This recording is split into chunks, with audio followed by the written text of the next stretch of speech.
Hello, family. 1 Samuel chapter 20. David fled from Naioth in Ramah and came to Jonathan and asked, "What have I done? What did I do wrong? How have I sinned against your father so that he wants to take my life?" Jonathan said to him, "No, you won't die. Listen, my father doesn't do anything great or small without telling me. So why would he hide this matter from me? This can't be true." But David said, "Your father certainly knows that I have found favor with you." He has said, "Jonathan must not know of this, or else he will be grieved." David also swore, "As surely as the Lord lives, and as you yourselves live, there is but a step between me and death." Jonathan said to David, "Whatever you say, I will do for you." So David told him, "Look, tomorrow is the new moon, and I'm supposed to sit down and eat with the king. Instead, let me go, and I'll hide in the countryside for the next 2 nights. If your father misses me at all, say David urgently requested my permission to go quickly to his hometown, Bethlehem, for an annual sacrifice there involving the whole clan. If he says good, then your servant is safe. But if he becomes angry, you will know he has evil intentions. Deal kindly with your servant, for you have brought me into a covenant with you before the Lord. If I have done anything wrong, then kill me yourself. Why take me to your father?" "No," Jonathan responded. "If I ever find out my father has evil intentions against you, wouldn't I tell you about it?" So David asked Jonathan, "Who will tell me if your father answers you harshly?" He answered David, "Come on, let's go out to the countryside." So both of them went out to the countryside. "By the Lord, the God of Israel, I will sound out my father by this time tomorrow or the next day.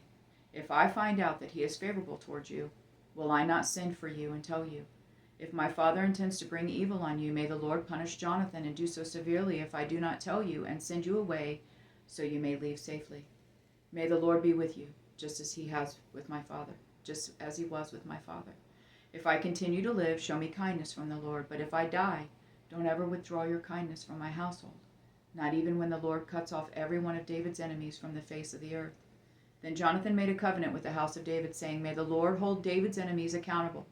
Jonathan once again swore to David in his love for him, because he loved him as he loved himself.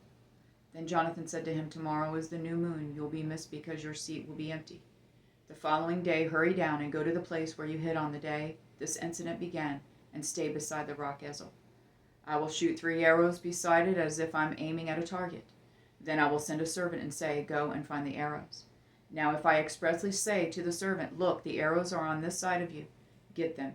Then come, because as the Lord lives, it is safe for you, and there is no problem.' But if I say this to the youth, 'Look, the arrows are beyond you,' then go, for the Lord is sending you away. As for the matter you and I have spoken about, the Lord will be a witness between you and me forever."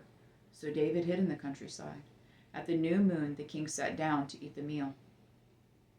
He sat at his usual place on the seat by the wall. Jonathan sat facing him, and Abner took his place beside Saul, but David's place was empty.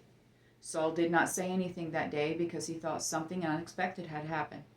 He must be ceremonially unclean. Yes, that's it. He is unclean. However, the day after the new moon, the second day, David's place was still empty, and Saul asked his son Jonathan, "Why didn't Jesse's son come to the meal either yesterday or today?" Jonathan answered, "David asked for my permission to go to Bethlehem. He said, 'Please let me go because our clan is holding a sacrifice in the town, and my brother has told me to be there. So now, if I have found favor with you, let me go so I can see my brothers.' That's why he didn't come to the king's table." Then Saul became angry with Jonathan and shouted, "You son of a perverse and rebellious woman. Don't I know that you are siding with Jesse's son to your own shame and to the disgrace of your mother? Every day Jesse's son lives on earth, you and your kingship are not secure. Now send for him and bring him to me. He must die." Jonathan answered his father back, "Why is he to be killed? What has he done?" Then Saul threw his spear at Jonathan to kill him, so he knew that his father was determined to kill David. He got up from the table fiercely angry, and did not eat any food that second day of the new moon, for he was grieved because of his father's shameful behavior toward David.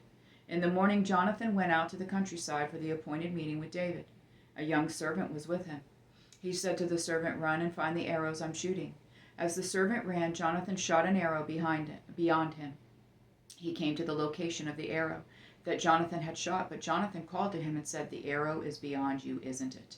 Then Jonathan called to him, "Hurry up and don't stop." Jonathan's servant picked up the arrow and returned to his master. He did not know anything, only Jonathan and David knew the arrangement.